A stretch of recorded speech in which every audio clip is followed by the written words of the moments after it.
দুটো কথা এখানে বলা হয়েছে।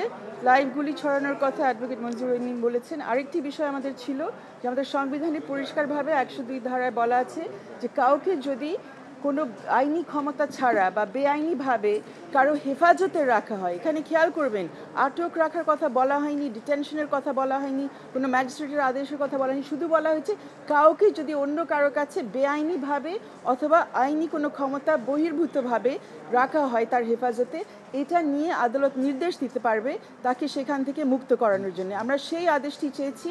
এখানে ডিবির থেকে আমরা শুনেছি বারবার বিভিন্ন জায়গায় টেলিভিশনের পর্দায় আমাদের পত্রপত্রিকার মাধ্যমে তাদের পরিষ্কার স্টেটমেন্ট যে ওনাদের হেফাজতে এই ৬ জন ছাত্র আছেন। তারা বারবার বলেছেন, সবার কাছে স্বীকার করেছেন, তাদের সাথে তারা খাওয়া দাওয়া করছেন, এটাও দেখিয়েছেন। কিন্তু কোথায় তারা বলছেন যে তারা তাদের সম্মতি নিয়ে তাদেরকে কাছে রেখেছেন, এই কথাগুলো আমরা পাচ্ছি না। তাদের পরিবার তাদের সাথে দেখা করতে চেষ্টা করেছে, তাদের শিক্ষকগণ তাদের সাথে দেখা করতে চেষ্টা করেছেন, তাদের কাউকে দেখা করতে দেওয়া হয়নি।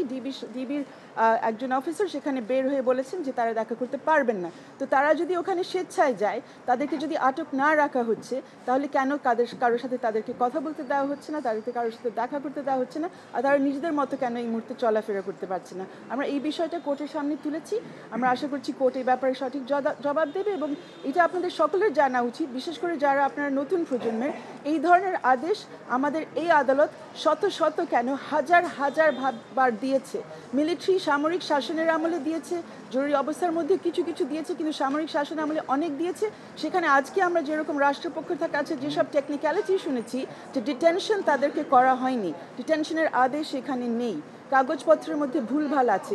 যখন একজনের জীবনের অধিকার নিয়ে এখানে কথা হচ্ছে, যখন ব্যক্তি স্বাধীনতা নিয়ে কথা হচ্ছে, তখন টেকনিক্যালিটি দেখাতে হয় না, সংবিধান বুঝতে হয়, সংবিধানের মধ্যে কার কি দায়িত্ব রয়েছে সেটা বুঝতে হয়।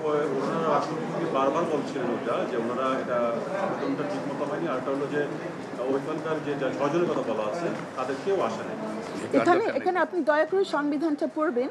এই আবেদনটা করার জন্য যে কাউকে অন্য কারো হেফাজতে রাখা হয়েছে আইন বহির্ভূতভাবে, বেআইনিভাবে, সেই অ্যাপ্লিকেশন, সেই আবেদন যে কোনো ব্যক্তি, আপনিও করতে পারেন, আমিও করতে পারি, যে কোনো ব্যক্তি করতে পারে। আর এখানে যারা এই আবেদন নিয়ে এসছেন তারা হচ্ছেন এই আদালতের ২ জন আইনজীবী, তারা যে কেউ এমনিতে না। আর পরিবার আসতেও পারে না এখন পর্যন্ত। এরা জরুরি ভিত্তিতে এদের জীবন রক্ষা করার জন্য এবং তাদের ব্যক্তি স্বাধীনতা যেহেতু কেড়ে নেওয়া হয়েছে, তাদেরকে মুক্ত করার জন্য তারা জরুরি ভিত্তিতে এখানে এসেছে। তারা কেন আসলো না? আপনারাই খোঁজ খবর নিতে পারেন, সেখানে নিশ্চয়ই অনেক কারণ আছে। তারা তো দেখা করার চেষ্টা করেছে, যে কেউ কোর্টে আসতে পারে। আমরা এসেছি, ওনারা যারা এসছেন কোর্টে তাদের বিবেকের তাগিদে এসছেন যে কেন এদেরকে আটক রাখা হচ্ছে, কেন অন্যদের হেফাজতে রাখা হচ্ছে কোনো কারণ না দিয়ে। বিবেকের তাগিদে তারা এসছেন, যেটা তারা করতেই পারে এবং যেই অধিকার তাদের এই সংবিধানটা দেয়।